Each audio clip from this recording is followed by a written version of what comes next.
Isang mapagpalang araw po sa ating lahat. Pagbati mula o sa pangalan ng ating Panginoong Hesus. Masaganang bagong taon po sa atin, JTC family.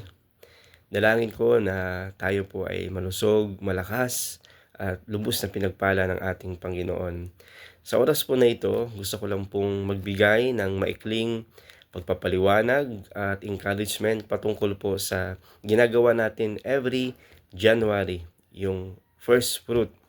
Mahalaga po na ginagawa natin ang lahat ng ginagawa natin sa simbahan ng merong lubos na kaunawaan at buong puso natin itong gagawin. Kaya naman ay nag-record po ako ng maikling pagpapaliwanag para lubusan po natin itong maintindihan. Makita natin na ilang taon na rin po natin itong ginagawa at salamat po sa puso at biyaya ng Diyos na nagbibigay sa atin ng kagalakan para gawin po ito. Now, ulitin ko lang po, review lang po natin kung ano po ba ang ibig sabihin ng first fruit sa Bible. Now, ang salitang first fruit po, ang kahulugan po niya sa Biblia ay ang una at pinakamabuting bahagi ng ani. Ito din po ay ang unang bahagi na tinatalaga para sa Diyos. Ibig sabihin, ang first fruit po ay sumasagisag ng prioridad, karangalan, pananampalataya at pagtatalaga sa Diyos. Hindi ito tungkol po sa dami, kundi ito po ay tungkol sa ating puso, devotion sa Diyos. Ito po ay tungkol sa ating pagbibigay ng pinakauna at hindi po ang tira-tira lang para sa Diyos, sapagkat deserve niya po ang pinaka-the best. Nabatayan ng unang bunga sa lumang tipan, inuutos ito ng Diyos sa atin particularly po sa mga bayan ng Israel. Sabi po ng Exodus 23 verse 19, dalhin mo sa bahay ng Panginoon mong Diyos ang pinakamabuti sa mga unang bunga ng iyong lupa. Ang unang bunga ay pag-aari ng Diyos sapagkat siya ang pinagmumulan ng ani. Ang handog na ito ay sinasadya, merong kagalakan sa puso, nakasentro sa pagsamba. Dinadala ito sa bahay ng Panginoon o sa atin ngayon sa simbahan. Deuteronomy chapter 26 verse 1. Ito ay pagpapahayag ng pasasalamat at pagtitiwala. Inutusan ng Israel na magdala ng unang bunga ng may pahayag ng pananampalataya, binabalikan ang mga gawa ng pagliligtas ng Diyos. Ipinapakita dito na yung first fruit ay hindi transactional. Magbibigay ka para bigyan ka. Kundi ito po ay pag-alala sa pagtubos ng Diyos sa bayang Israel, pagkikilala sa kanyang provision, at pagdiriwang sa katapatan ng Panginoon. Alam niyo po, sineselebrate po nila ito bilang pag-alala sa katapatan, sa pagliligtas sa kanila ng Panginoon. Tandaan po natin, dapat mauna yung ating pagsamba bago yung kasaganaan. Sa pagsasagawaan nito, nangailangan ng pananampalataya. Kawikaan 3 verse 9, igalang mo ang Panginoon sa iyong kayamanan, parangalan mo siya sa iyong unang bunga sa lahat mong ani. Ibinibigay natin ang unang bunga bago pa malaman kung gaano karami ang anihin. Kaya nga po, is an act of faith, Ang unang bunga ay pagpapahayag ng pananampalataya sa darating na provision. Kaya ngayong taon, nagbibigay tayo ng unang bunga bilang act of faith, pananampalataya sa Diyos that God will bless our year, this year, 2026. Doon tayo naniniwala tayo doon. Ang unang bunga ay nagdadala ng pagpapala at pagtatalaga. Ezekiel 44 verse 30, ang pinakaunang bunga ay mapupunta sa saserdote upang ang pagpapala ay mapapasa inyo. Ang prinsipyong ito ay hindi sa pilitan, kundi pagkakaayon sa kalooban ng Diyos. Kapag ang una ay inaalay sa Diyos, ang natitira ay itinatalaga at pinapabanal. Inaalay mo sa Diyos ang iyong unang bunga at yung natira ay pinapabanal at pinagpapala ng ating Panginoon.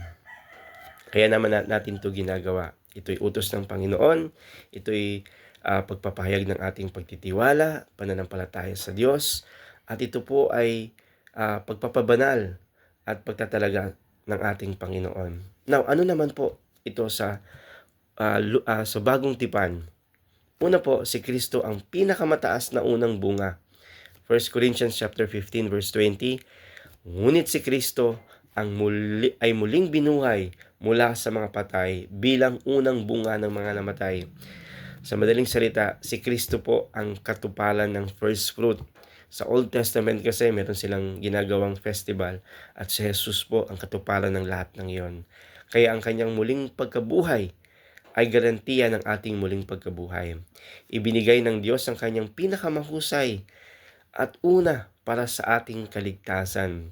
Kaya naman, ang unang bunga or first fruit ay hindi ito tungkol sa ating pagbibigay, kundi ito'y patungkol sa Diyos na unang nagbigay sa atin. At ang kanyang binigay, ang pinaka-the best, yung kanyang anak. At ang mga mananampalataya po sa New Testament ay tinatawag din pong first fruit. Santiago 1:18, upang tayo maging isang uri ng unang bunga sa kanyang mga nilikha. Ibig sabihin, ang ating buhay ay unang bunga din na ibibigay natin sa Diyos. Ang ating oras, pagsunod, yung ating paglilingkod, lahat ng ating ginagawa ay unang bunga para sa Panginoon. Ang pagbibigay sa bagong tipan ay hindi po isang ritual or isang piyesta, kundi ito po ay prinsipyo ng masaya, ginugusto, at may bahaging pagbibigay. Ibig sabihin, no, sabi nga po sa 2 Corinthians 9:6-7, iniibig ng Diyos ang nagbibigay ng may kagalakan. Ang pagbibigay ay kusang loob, puno ng pananampalataya. Ito'y pagkilos ng biyaya ng Diyos sa ating puso. Ito po ay bahagi ng ating pagsamba. Kaya, yung ating buhay ay yun po yung unang first fruit natin. Ito po yung ang unang inalay natin sa ating Panginoon. Now, paano po natin ito i-apply sa ating buhay? Unang-una, kailangan maayos po yung ating kalagayan ng ating puso. Hindi natin ito ginagawa dahil kailangan, hindi natin ito ginagawa bilang isang ritual o tradisyon, kundi ginagawa natin ito bilang pagtugon, pagkilala sa pagliligtas at pagpapala ng Panginoon. Pag-una, ang Diyos sa ating buhay ay ibibless pa tayo ng Panginoon. Kaya unahin natin ang Diyos sa taon na ito, sa ating kita, sa ating oras, sa mga desisyon, sa ministry, sa ating pamilya, ay unahin natin ang Panginoon. Ano ba yung pinakauna at pinakamalaga sa ating buhay? Nawa ang Diyos po yan. Unang bunga sa pamamahala ng pananalapi, maaring sa bubuhay sa magitan ng pagtabi agad ng handog kapag tumatanggap ka ng kita.